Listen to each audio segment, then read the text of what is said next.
Welcome back, everybody. I have the distinct pleasure of speaking with somebody who is a friend of one of my dear friends and who decided to appear on the show partially because he was on my show. Please welcome to the program director, actor, and all sorts of wonderful Elise Robertson. Hey there, everyone.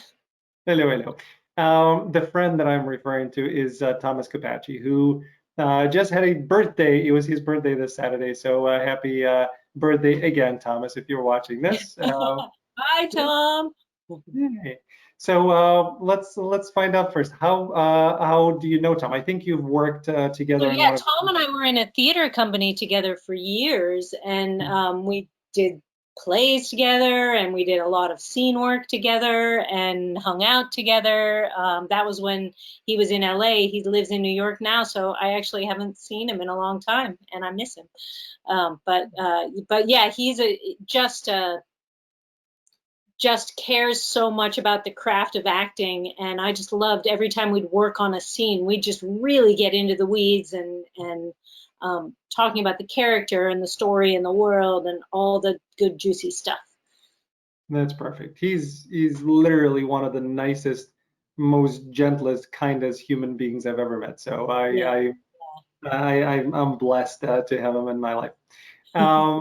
Okay, so in terms of what you have done with your career, and you went to college right here, about 25 minutes away from where I live. I live in the northwest side of Chicago, and Right. you went Northwestern, one of my favorite schools. Yeah. What led you to Northwestern? I don't think you're from Chicago. I'm not. I'm from Pittsburgh, and as I was sort of looking around at different schools, and even though my major did not start out as theater, because my parents weren't super psyched about it. So, but still, I think in the back of my mind, all of the schools that I was looking at closely all had good theater departments. So the pretense was that I was coming to Northwestern to study international relations, but about midway through my freshman year, I just slipped over into the theater department, and the rest is history. But yeah, so I had looked at Carnegie Mellon, which is in Pittsburgh, and my dad went to Carnegie Tech, and so for exactly those two reasons, I didn't want to go there because I wanted to get far away from home, and so I was just really impressed with Northwestern when I came to visit, just the campus, the vibe, and definitely the theater department, even though I wasn't technically a theater major. Well, I'm sure that changed. And in terms of your parents, I know you mentioned that they weren't really keen on you being a theater kid. How did you use your international relations semester to convince them of your change?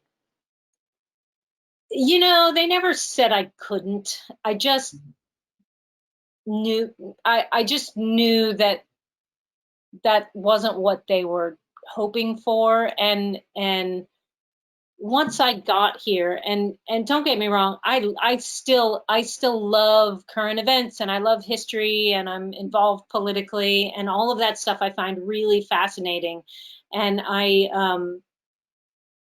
I just sort of had this awakening that for me, the best way that I could be a force for good in the world wasn't actually through politics, but through art.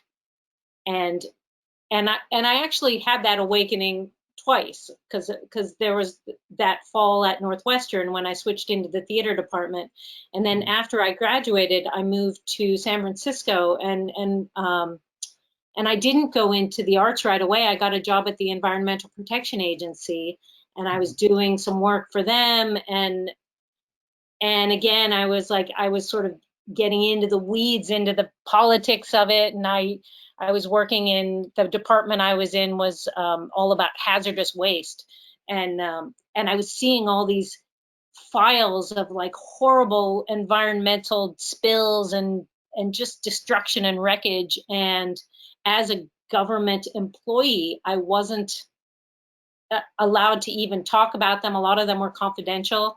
I wasn't able to, like, I felt like I wasn't really able to do anything. Yeah. And I saw Aaron Brockovich, and I was like, this is what I want to do. I want to make the movie Mhm. and get the word out that way. So yeah.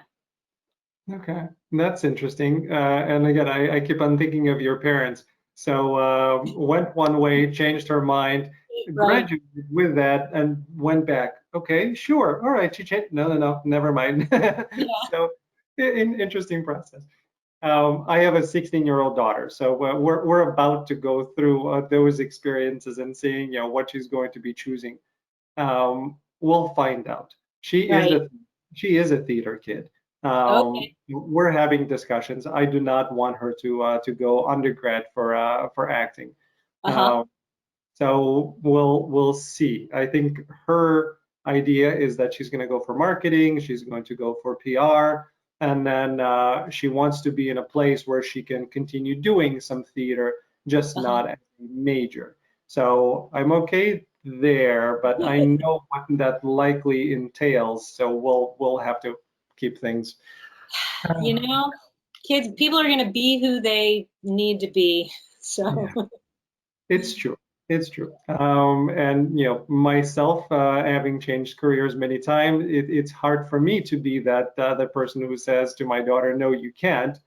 So I'm finding ways around trying to explain something, but we'll see how it works. We're in desperate. yeah. My Yeah. my daughter, one of my daughters, I have two. My 14-year-old is she just entered the high school for the arts and dance. So she um she wants to be a dancer. So, I feel like I can hardly say no. Not that I would, but yeah. Yeah, it's very interesting. Again, kind of growing up and having our own experiences and making our own decisions and wanting to have the ability to make them, and then becoming a parent and going the other way of saying, I know what this life potentially is like if you choose this route. I'm not sure that I Right. want to have that for you. So, you know, Right. learning as we grow. Okay, so you went back into the arts, but you didn't start out directing or acting. You started out doing some work, kind of on the background, if you will. Yeah, And yeah. it's interesting how kind of careers get started. And you were on Tim Burton's, and what was the title? What was the work that you were The doing? I Nightmare had it Before written down. Christmas. Yeah. Say that again. Uh, The Nightmare Before Christmas is the name of the movie. Right, but what were you doing there? What was your Oh, response? what was my job? I was a character fabricator. So yeah, so I worked in the puppet department, and I worked on all of the puppets. My primary job was painting. Mhm. So that was my specialty, and so I spent a lot of time in a spray booth, doing airbrushing, with like full mask or forced air suit. And I would get the puppets sort of after they'd been molded. They would Mhm. be just sort of this cream colored thing, and they would come to me, and then I would put the paint effect on them to give them their clothing and everything else. I find, and again, this is likely how my brain works, but I just find a lot of irony having to come from EPA and now you have to put a hazmat suit in order to have your job. Well, it was funny, yeah, because I went directly from one job to the other. I was working at, and I was actually a contractor to the EPA, but for all intents and purposes, I worked for the EPA. And then I got an internship on The Nightmare Before Christmas, Mhm. and then somebody got fired, and they sort of turned to me and were like, "Do you want this job? Do you know how to airbrush?" And I was like, "Yeah," even though I didn't. And so I had to quit my job at EPA, and it actually put me in really good stead at Nightmare Before Christmas, because I actually knew what the chemicals were that I was using, and I Mhm. knew to be worried, and I knew how to read the MSDS sheets, the materials safety and data sheets that tell you what's in the chemical, how it's dangerous, why it's dangerous. So I was able to protect myself. So I think it actually, yeah, it wasn't great to be working with those products, but I knew how to be careful. So That's nice. And then I think again that led to another project in which you were not in front of the camera, and then you kind of started doing more acting. How did the you getting into acting actually happen? Huh. Okay, let's. So I was on that show, and then I moved on to another show called Bump in the Night, which was a Saturday morning cartoon show. And at that show, I got promoted to first animator, which is a form of acting, and then to the head of the art department. So I was Hmm. basically, as head of the art department, I was managing all of the creation of all of the puppets and all of the props.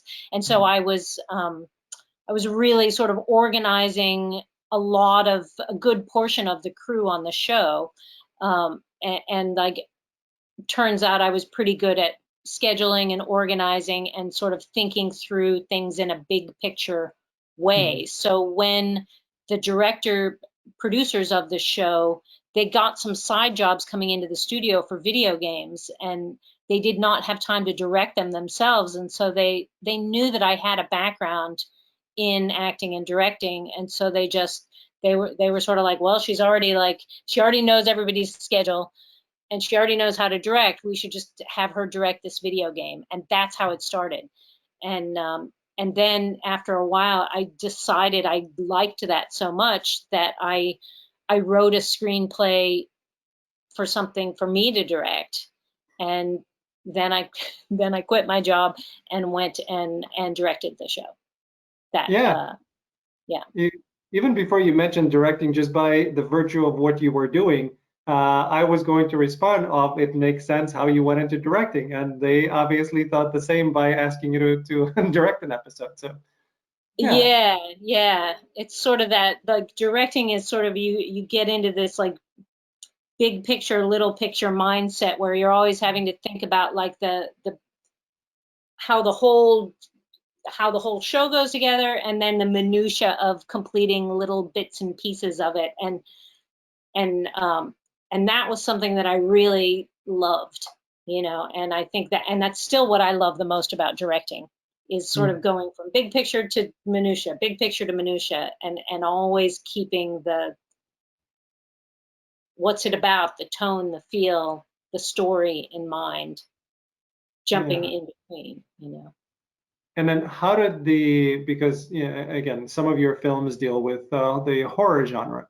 So how did that come about? Is this a genre that you were interested in before, or was it a project based and it just happened that way? Yeah, kind of. It was my husband's fault, because I had direct the two films that I had directed previous were both period dramas. They were based on short stories that I had adapted, Hmm. um, and and he was looking to produce a film, and he's a writer by trade, and just in his investigation of what genres are good for indie Mm. producers and directors, horror is the genre that you can really go out and you can make a movie without a ton. Oh, and Tom Kapachi is in the movie that I did, by the way. He plays Nice. a character in Donner Pass, the feature. Um, so yeah, that's how we ended up doing a horror film. And actually, like, he had a script that a friend of his had written, and when I read the script, I really fell in love with the story. And it was, for me, it's not my go-to genre, but it's a very compelling genre if the story is really about something meaningful. Mm. And it's a great Horror can be incredibly meaningful, given that it deals with our elemental fears, Mhm. and I really liked the script, and so I said sure. And it had a period drama element to it. That's the part Tom was in. He was in the Donner Pass 1869, I think it is, that the Donner Party part of the movie. So Mm. That's interesting. And then did the directing projects kind of start to happen? I'm still trying to kind of get the when you started When did acting. I start acting? Yeah, so what happened was, so I had directed a couple of things and I was in San Francisco at the time. That's where I was working on all of the Nightmare Before Christmas and Bump in the Night and the video games, and where I directed my first two films that ended up on PBS. Um, and so I did another television show called Adventures with Kangarati, which was also for PBS. That was like a regional children's television show. And so I had sort of maxed out my potential in the regional directing market. And Mhm. so I wanted to move to LA to start directing, like episodic television was my thought process. And as I was moving to LA, I thought to myself, why not jump back into acting? I mean, that's what I studied 4 years in college, and LA is the place to do it. And so I had a friend of mine shoot some headshots for me before I left San Francisco. And then when I moved to LA, I thought, why not? I'll just try everything. And it turned out I ended up getting an agent for commercials like within the first 3 months that I was here in LA, Mhm. and started going out on commercial auditions immediately. And just like a lot. I was in my 30s at the time, so I was sort of in this commercial sweet spot of mom, you know. Mhm. And so I was going out a lot, and I think I booked my first commercial within 6 months, and then started really booking regularly, and boom, I was an actor. And then I got into classes. I got into the theater company that I was in with Tom, which was then called Circus Theatricals, now is called New American, which I'm still a part of. Um, and just started really, I just sort of really dove full into acting because I was enjoying it so much. Mhm. Um, yeah, and then sort of veered back after I was doing pretty much only acting for about 5 years. Then at the theater company, the artistic director there was like, "Do you want to direct a short play?" Mhm. And I was like, "Yeah, okay." And then next was like, "Do you want to teach an acting class?" "Oh, okay." And then next, "Do you want to direct a full length play?" And then I think it was probably by about 2006 or seven, I was directing more than I was acting again, Mhm. Yeah. at least like on my free time. And then I was still doing primarily commercials were my how I was making my living. Interesting. So no kind of outside the industry job. You were, commercials were paying the way, and then you were doing acting and directing. I had a lot of little ones. I worked as an assistant editor for a long time, and that was great because I could do it in the middle of the night, and it was perfect. You know what I mean? Well, it was perfect for an actor, because Yeah. Yeah. once I got the commercial agent and they were actually sending me out. I mean, that's like a full-time job if you're really going out. It Yep. was, it was some days it was like 2 to 3 auditions a day, and so you're running all over town during the day. Mhm. So if you want to have another job, it's got to be, the options are limited, and I didn't want to wait tables. I did that all through college. Mhm. And so the assistant editing was great because I knew how to edit from having done my other films. And so I would go in, sometimes 10 o'clock at night and start and just be digitizing footage for reality television shows. So I made some money that way. I did tutoring. I taught English as a second language for a while. Hmm. So just little bits and pieces until I would say maybe by around 2007 or 8, I was feeling pretty confident in my ability to make a living in commercials strictly. Mhm. Gotcha. And when did you sleep? That's funny you ask that because not a lot back in those days. I had a lot of energy. A lot Wow. of energy. These days in my elder years, sleep has become much more important. And I really try to not overburden myself with too many tasks at once. I try.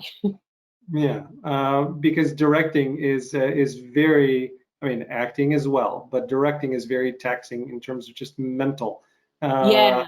Yeah, yeah. Anytime I was directing a play, I was probably doing, 2 to 3 hours of prep during the day before every rehearsal, yeah, and I mean acting as well, but it's just not the same because, acting, you're not always in every scene, so you don't have quite the same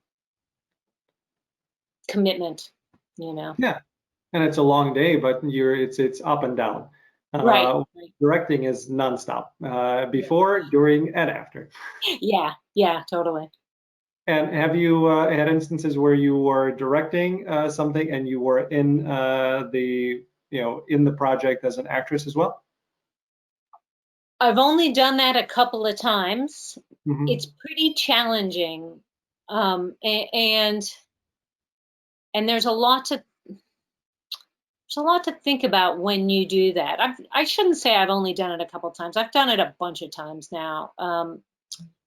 I've done it with a bunch of sketch comedy, some things for the web. I did something called the PTA Rap, which was really fun, which was a 2 day shoot. Then I played the lead, but I also directed it. I had a series called Mommy Tell Me a Story, which was a silly thing that I did with my daughters that was sort of warped fairy tales about the difficulties of parenting. Um, Yeah. and actually, right now, I'm working on a solo performance piece about Rachel Carson, the environmentalist, that I Hmm. am writing and sort of figuring out how to bring to life and will be performing. So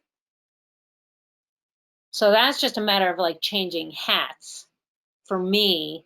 The Yeah. trickier part I find is directing other actors when I'm also acting with them, Mhm. because I never want an actor that I'm working with to feel like I'm in charge of them. You know what I mean? Because Yeah. there's this, you always want to create this beautiful, like, safe environment where everyone can feel creative and feel heard, and there's not a hierarchy. um, and when you're directing, I mean, you have sort of by definition, you have to sort of be on a different hierarchical level, Yeah. um, just because someone has to make the final decisions. Yeah. Um, so that I think is the trickiest part, is how to make the other actors that I'm working with feel at ease and not like I'm judging them or stepping on their toes, if that makes sense. Yeah, it does. And again, the reason why I bring this up is because I've had, actors who directed and then they were in the projects, and some refused to do that because it's too many hats to wear, and some did it and they, did small parts to kind of Yeah. allow themselves more freedom. From my perspective, it's I want to work with a director because I have my idea of what I think I want to do, but I'm not exactly sure how that translates on camera. So I want to work with somebody who, together we can find that right mix. Right. When you are both at the same time, I Yeah. wonder if you need to have a kind of a co-director when you're acting to kind of help Yeah. you, and then you switch into the director mode. So how do you go about it? Yeah, I mean, yes, yes, yes, yes. I did do one play where I played one of the leads, and I had another very dear friend who played the same part. Hmm. So we traded back and forth, and Okay. primarily in while we were rehearsing, she generally played the part, and we did the blocking with her in the part, and we talked about the character, and I sort of just was the director. And then when it was time, I allowed myself a few rehearsals to step into it, Yeah. But all of the other actors had done the primary rehearsals with Susan in the part.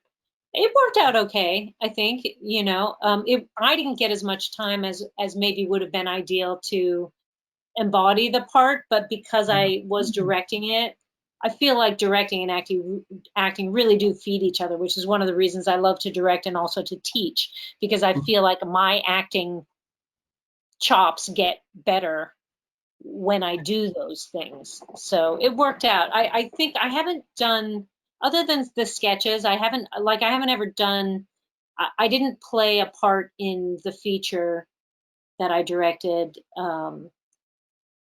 And now this solo performance piece, it's only me. So that eliminates the problem of Right. other actors. So in terms of me directing a project where I play a part for film, I think it can work. I think it just is going to require a lot of transparency. Mhm. And I think it's going to require more time Mhm.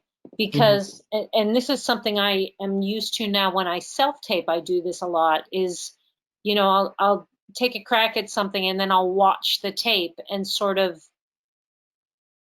give myself direction. Some actors are, for me that works well. Like I'm able to jump outside and look at what I'm seeing and go, how can, what's working, what's not working, and then do that working backwards process to get back in and like, what have I not discovered yet, Yeah. fix this. So I think it might be really important to have other actors that also are able to work in that way so that Yeah. we could try something, watch it together, and go and then talk about it and process it and give it another shot. It could create a more collaborative atmosphere, which Right. I know a lot of actors want anyway. Yeah, Um, and which I love. I love the process of collaboration, and even though I usually come with some pretty strong ideas, I'm mhm. like my favorite thing in the world is when like somebody has a better idea than mine, and I'm Good. like, oh, that's it. Thank Yeah. you. That's why collaboration is so amazing because you get 10 people in a room and you're bound to have a better outcome Mhm. if everybody's listening to each other. Yeah. One of your scene mates, Jason Bateman, had to kind of wear both hats Yeah, from Arrested Development. If yeah, yeah, anybody's, yeah. yeah, had to wear both hats in Ozark, where I think he directed the first two and the last two, and he didn't want to direct all of them because he needed to act it. He's one of the main characters there, so um, yeah, it's not an easy thing to do. Yeah, Um, and he's amazing, by the way. I have one of my favorite celebrity stories is Jason Bateman when we were doing Arrested Development, and I yeah, was just I was just a tiny part. They literally called me. I didn't even audition for that. They just called me the night before the shoot, and they were like, "We added this hostess character. Do you want to do it?" I was like, "Yeah." you yeah, um, and so when we were going over to set over at the, where were we? Was it the Sony? I don't remember.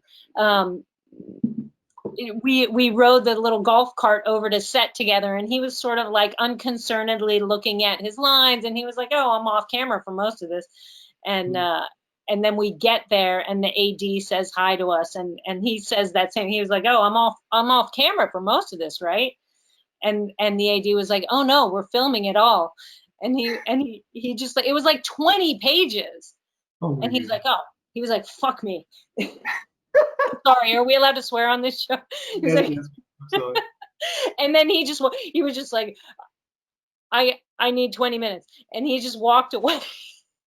And the Yeah. way that show works, they shot like it was like 20 pages of stuff, and they just had all the cameras set up, and like I had no scripted dialogue at all, but the director was sort of like, you just interact, when he comes over, just ask him, Yeah. try to keep him, I had tasks. I was meant to keep him from getting upstairs, right? So, but he had all this dialogue that he had not memorized.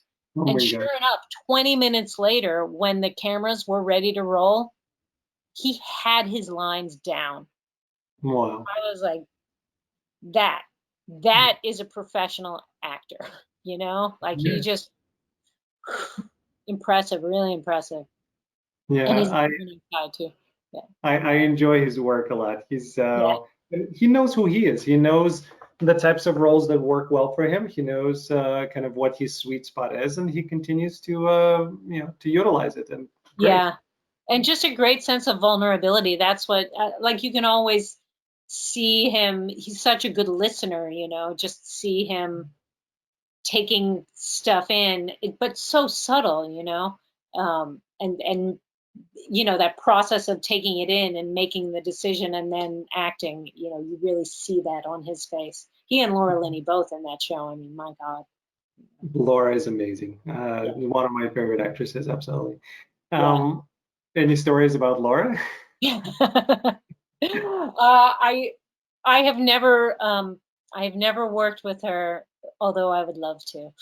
But I hear she's a real stickler for her research and really does her script analysis, and that's how I work as well. So yeah. Well, and that's a great transition because you teach acting, and I wanted to ask you what that you have found because you're an actress, you're a director. What have you found that works on set as opposed to just a lot of information that we learn as actors going through all of the different approaches? What have you found that you were able to kind of crystallize in your teaching? Um, Understanding your character's values, I think, is the most important thing. So you need to just they're like what you know. We all have a moral compass. We all have a set of values that we live our lives by, Yeah. and that motivate everything we do, how we are in the world, how we respond to things, how we act, the decisions Mhm. that we make. And so if you can sort of start by figuring out what a character's value system is, what is important to them, what do they need, what are they willing to die for, Mhm. what are they willing to stand up for, where are they willing to, you know, what would be make them break the law, you know, like if you can figure out why, what they care about, and what matters, then you'll have a strong footing for every decision that they make. So values, I think, is super important when you're doing character analysis, trying to figure out um, who they are and what they want. And then just in terms of, from a practical standpoint, um, where things change, transition moments. And Mhm. of course, every scene has an arc, right? A scene wouldn't be in a show, a play, unless something changed, right? So, what changes in the scene from the beginning to the end, and how is your character involved in that change? So, if you're a co-star and you're coming onto the set, probably your change doesn't really matter. There may be one, but it Yeah. really isn't what is important. Mhm. You're there to serve the needs of the main characters. So you need to know, like, are you helping them or are you hurting them? And do that, you know, to make the show work. Um, but if you are, you know, if it is your character that is changing, either way, you need to know what the transit where things change in the scene, because for every scene there's a big change. For every moment there's you something happens, you listen, you take it in, and then you decide what to do. And every action is based on a decision that comes from listening. So it's the moments of listening and deciding that are the most exciting moments, I think. And this is one thing I always tell my actors, it's not the words. It's not the words that you say, it's the decision to say the words. It's the thought process that went into what the words are. And so if you're not really engaged in that thought process. If you skip that part, which is the most common thing that newer actors do, Yeah. is they just want to say their lines, and they don't realize that every line they say comes from hearing, deciding, and then speaking. Yeah. And that the first two things are more interesting than the last thing. Mhm. So that's it. Like know what the transitions are and where things shift. And that so knowing that in your bones, and then just from a technical standpoint, and I think this comes somewhat from my directing, Mhm. you as the actor can help the director by doing little physical things to help sell those transitions sometimes. And and when you're on set, it often it's different with every set, but with television there's not a lot of prep time, right? So it's Yeah. you come in, you get maybe one rehearsal, and then you're shooting, right? And in the rehearsal, the crew's all watching you, and you're setting your blocking. Maybe the director gives it to you, or maybe you're setting it yourself. Often they're like, do whatever you feel. And and that's you have this like 10-minute window to like make all of the decisions. Because Mhm. once you set the blocking, you can't really change it because they're setting up their camera shots based on those decisions that you make. So you need to understand that scene well enough so that you can do things like decide when you're going to like move into a close up because this is so important. I should be close to camera, or when you could like look away, or just little things. You don't want it to be false, you don't want it to be staged. So it has to be based on the values and all the other good stuff. Yeah. But those little things, I mean, camera blocking for camera stuff Yeah. like looks away, like looking into space, shift in, shift out, all that stuff can be critically important Mhm. in camera in a way that it isn't on stage. So oh my gosh, I just puked up a whole bunch of information. Sorry. No, no, no. It was very valuable actually, because I remember specifically watching House of Cards, and in the kind of beginning, maybe first and second season of it, and seeing seeing the main character, whose name escapes me at the moment, but we all know who we're talking about. Um, Realizing that his value system is he does not believe in God, he does not believe in multiple lives. He just believes that this is his life. He's going to live it to the fullest, and it doesn't matter. If he has to kill somebody, he's going to kill somebody. If he has to poison them, he will. He's going to do it because this is his. And immediately I recognized, oh, so he, based on his value system, is going to do ABC, where it's completely different because my expectations were, oh my God, he would never do this. Yes, he would, because his value system is this. And once you realize that, it becomes a lot easier to understand who the character is and what they're capable of.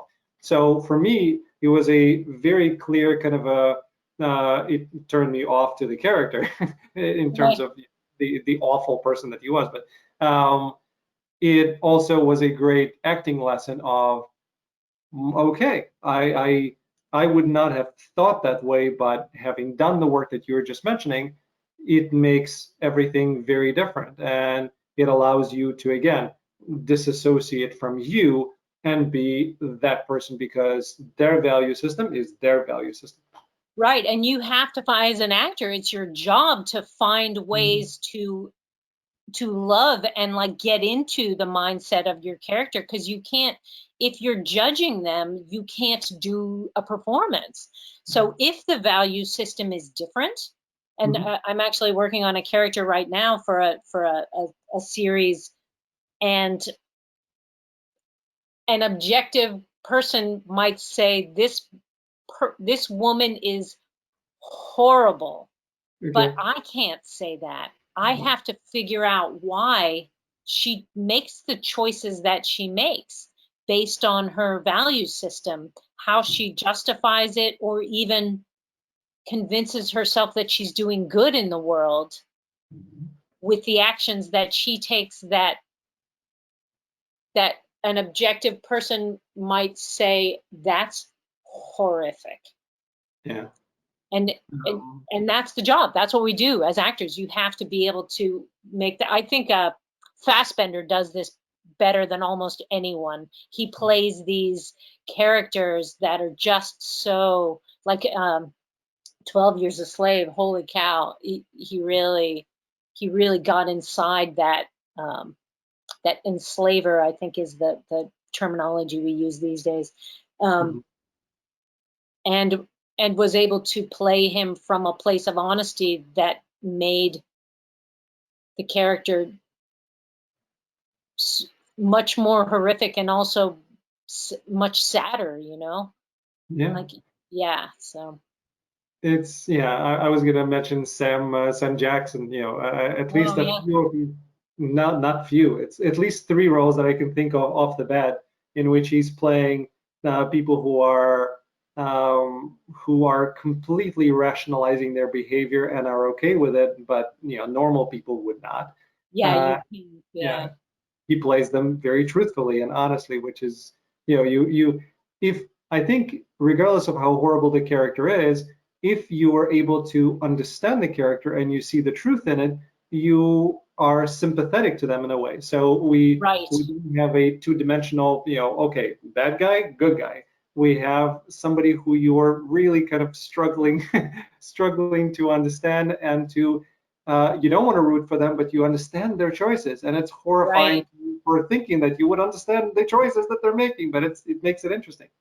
right. And it also just, I think it makes us better humans to create complex characters like that because that's who we all are, you know. None of us are all good or all bad, and the more that we can understand and allow for the fact that all of these things live within us, the better the chance that we can be more understanding in our real lives, you know. Yeah, absolutely. Um, I wanted to ask you something. I have a few more questions for you, but I wanted to ask you something which is a little weird question, but it speaks to kind of your choices and how you go about them, and it interests me in just a very curious way. In doing my prep on you, I went to your website, I watched your reels, and in your acting reel, among the many characters that you're playing, there are two characters that you're playing that are nude. And in the acting reel, we see that. It doesn't take away from the story at all because we're focused on your acting, but from a from an actor perspective who is displaying his reel, I kept on going back and thinking to myself, would I want to show those pieces? Is that going to somehow limit the potential of opportunities that I may be getting? Am I going to turn some people off because they say, well, you should never have this on a reel? So you obviously Yeah, included it. I wanted to know kind yeah. of your thinking on Thought it. process behind that. Well, first of all, I did edit them in such a way, I believe, that you don't see any bits and pieces. Um, You do, eh, but not but really. I But not understand it. No, really. it wasn't gratuitous. Yeah. Tastefully done. Yeah, I try to make it PG for sure.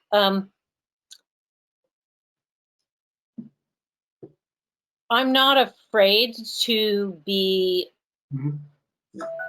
naked. So sorry, I thought I turned my notifications. No Um, worries. um, to be. Ah, it's telling me I have a filmmaking class soon. Yep. Yep. um, I'm not afraid to be naked Mhm. emotionally, and I do not like any gratuitous nudity. That's not something that I seek out in my acting work, but Mhm. in situations where it's justified by the story, I'm not afraid of it.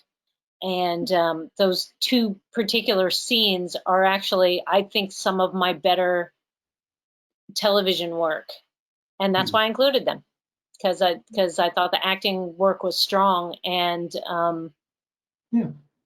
yeah, that's basically it. And if people don't want to work with me because of that, then It's they not the would right. have known that. You know, it's better for them to know up front, because then rather than be surprised later. You know, but I'm not really into gratuitous stuff at all. But I'm not afraid of being myself on camera, or at least I try not to be. And that's great. I was more thinking from a agent or a manager or a casting director Oh kind my of. gosh, my agent, she was like, Masters of Sex, that's my favorite clip. She loves it. Yeah. Um, No, yeah, and that's it's funny. And I did have before I auditioned for that, I had a conversation with both my agent and my manager, and they were sort of like, you know, who are both women. And I said, I love this part, you know, I love this show. Do you think this is a danger for me to do something like this were I to book it? And they were like, you know, it's, if you think the story is good, if you believe in it, then do what you feel, you know, it's your decision. And that's what, and I did ask before for that one in particular, because that was, you know, I was the proprietor of a nudist colony, so it was a lot of skin. I asked my husband, and I asked, more importantly, I asked my kids, because I didn't want to be like, I was like, you guys, would you be like super embarrassed if one of your friends said they saw, you know, your mom on TV, and they were like, no, it's fine, mom. So good. yeah. No, that's and then lastly, because I know you have a class to teach, because you teach, because you direct, because you act, if you have to define yourself, which is a silly way of looking at it, but if you have to pick one that you're more passionate about rather than the other, which one would it be of those three endeavors? Or writing, let's throw writing into that as well. I don't think I can really choose between acting and directing. I feel like they're so wrapped up with each other, and they feed each other so much, and I love them both so much that I get asked this question a lot, and and I always wrestle with it. Yeah. I think that's just where I have to live in the uncertainty of not knowing and doing both. I will say about teaching, which I've done for many years, I'm trying to actually back away from that a little bit, because when I teach, I find that I'm it's impossible for me to not like give everything, Right. and and it and I feel like I need to take a little time to come back to me. So I'm actually planning to take a little bit of a break from teaching. So for the next couple of months, I'm finishing up some things, and then I'm not going to teach probably for at least a year. I'm going to take some time off, so we can back burner that one for a while. But acting and directing, and yeah, I guess that's part of the solo performance piece, is like I get to do it all, and I Yeah, can do it in quarantine. that's true. Yeah. Well, it's a pleasure talking to you. You lead a fascinating life, and it's really interesting to kind of to peel back the curtains for an hour. Cool. Well, thank you so much. It's been really lovely chatting with you as well. Thank you, and thanks to everybody for tuning in into another episode of The Love of Acting. We know you're as interested in it as we are, and this is why we continue doing this for you. Thank you.